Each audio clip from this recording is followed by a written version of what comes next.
everybody, it's Kaylin here at Full Purpose at Heart, and in this video I am going to give you guys a review of the Horizons curriculum for phonics and reading. This is the level K that we've just completed with my kindergartner, so I'll go ahead and let you know how I felt about it and how I used it and all that good stuff.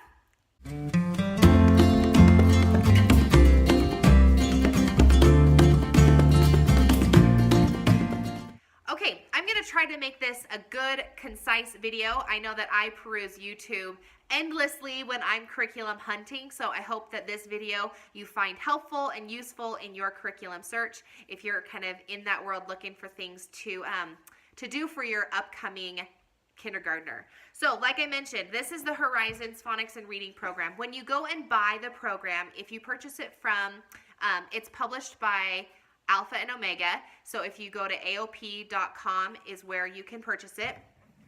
The set comes in a big box like this if you purchase the whole kit, and the kit will come with 4 books for 1 school year. So the 4 books are color-coded like so. You have book 1, 2, 3, 4. These are the teacher's guides, and then you will have 4 student workbooks, which are consumable. All of my books, I actually ripped the pages out, so I can't show them to you, but they just look the same. So it's books 1, 2, 3, and 4.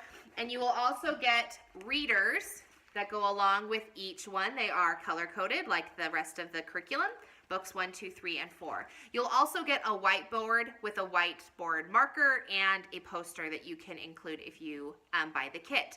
So as far as the purchase, let's go over a couple of things individually. So first, let's start with the purchase. In purchasing the kit, would I purchase the kit again? No, I would not. Excuse me. I never used the poster. In fact, I'm pretty sure it's still in the box folded up. I had other resources where I got my alphabet manipulatives and things that I put up on my wall. So I didn't use their alphabet poster. Number 2, I also didn't use the whiteboard. I had gone to the dollar store and purchased several small student whiteboards since I have other students that come into my home. So I needed lots of them. So they were only $1. I mean, they're at the Dollar Tree. So I didn't ever use that resource. We stopped using the readers about 15 lessons in, and we didn't use the readers the rest of the curriculum. I'll talk about that in a little bit. And then the teacher's guides and the student workbooks. So obviously, yes, we use the student workbook, so yes, buy those. As far as the teacher's guide, it's a personal choice. I would choose to purchase the teacher's guides again. Do you use them enough to justify the price? No. I didn't use them to justify the price. However, I did use them enough that I felt that they were needed, and I'll tell you why. Because a lot of the curriculum will have illustrations that if you didn't have the actual teacher's guide to tell you what that illustration meant or what that illustration was supposed to be, you might have a difficult time trying to figure out what the word is. So let me show you what I mean by that. Here are several pictures. A group of kids, a piggy bank, a girl sewing the heel of a sock, the tent, okay? So most of the pictures, you're like, okay, I know what a tent is, and I know that this is a girl sewing a sock, but the last letters are N, K, N, G, N, D, so you're like, okay, you just have to use your brain a little bit more, but some of them really are tricky. So yeah, this is mend, this is a bank, okay, because you can see the words down here. This is a gang. So anyway, personally, I felt like it was helpful. As you go through the curriculum, I would say by the time you're probably, I don't know, maybe a quarter or a third of the way done, you've seen a lot of the pictures, so you can identify what it is that they're trying to get the student, which word they're trying to get the student to learn or say. So in that sense, it is helpful, but anyway, I would recommend to purchase the teacher's guides. Yes, it's an additional expense. No, I don't think that it's you don't use it every day per se. I didn't, but it was necessary. I did look it up a few times throughout the course of the year. I would have to look up what the pictures were trying to get my kid to say. So I thought that I will probably end up purchasing them again for the next level. Okay, number 2, the lesson content. I really did like the lesson content for the most part. You'll want to go back and look at my weekly update videos. They were not weekly, but Our Homeschool Life was the series that I did for 2017, 2018. was the year, and you'll be able to kind of see the journey that I made with my Horizons curriculum.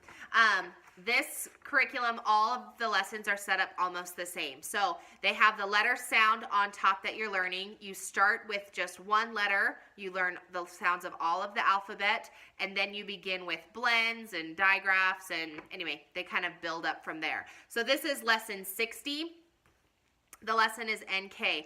All of the lessons, almost all of the lessons, will have a large picture on the top of what it is that you're learning, accompanied with several pictures just to kind of give an example to the sound.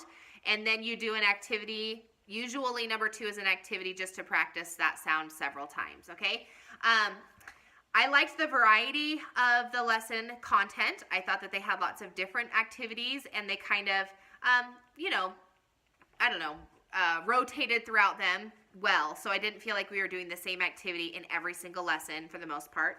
So that was really good. I think that the progression was pretty good. I noticed that when we got to about a lesson 100 is when things started getting more difficult. The writing began to be a little bit more, more was expected of my student to write. But it wasn't overwhelming. I did modify most of the lessons in that we didn't do a lot of the activities. So in any given activity, there might be any given lesson, might be like 8 to 10 activities. And I would only have my student do like 6 or 5 or only one of the writing activities if there were 3. So I kind of picked and chose what it is that I wanted my student to do. But I am a believer that you should never be a slave to your curriculum, so I felt like we were completing enough of what needed to be done for each lesson as we were going through the curriculum. Let's see. Let me just show you a couple of pages here. So this is where you start. This is lesson 1 and lesson 2. They always have the rule. If you're learning a new rule, they'll have that at the top of the page or the top of the lesson, so you can go over it with your student and teach it. But like I said, they have those large letters and pictures. I showed you this is lesson 60 when you're doing NK. Here's the lesson 135. Now you have the double O's. You have a little bit more writing involved in the back. The student has to read the sentence and then find the word in the key and put it on there. Here's more pages. A little bit more reading is going to be involved here. But they're really colorful and fun, and I like that. We are towards the end, like the last, I'm going to say about 15 lessons, you have quite a bit more writing that is expected of your student. Things like writing a letter to a friend. They give you like an example of a situation, and then they need to write a letter as a response. They'll show a picture, and then you need to write a sentence about the picture. So it's a lot more sentence structure and sentence building, and then actually writing that sentence down. So I thought it was really good practice. The last 15 lessons are also, even 20 lessons are all of the words that have silent letters in them. The silent letters being like MB, KN, GH, and then you put an I in front of it, so the GH is silent, like in words flight and night.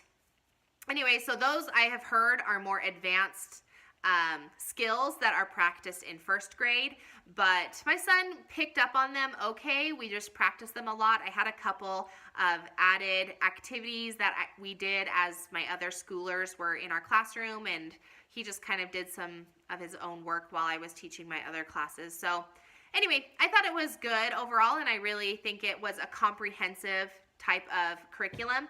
There's a lot of writing, there is spelling, there is reading, so you really do I never felt like I needed to add in any additional subjects for his kindergarten year. So anyway, I thought it was a great curriculum. I enjoyed it. It flowed really well, and it's got good content. So yes, I would recommend it, and I think that's it. So If you have any questions, feel free to leave them in the comment section below and I will let you know my opinion or how we used it or things like that. Again, you may want to go through and check my videos that went throughout the 2017-2018 school year when we used this curriculum, and you can get an idea of how I felt about it as we went through it. I think there's probably about 10 videos, so you can get a good glimpse of real-time experience and what it was while we were using this curriculum.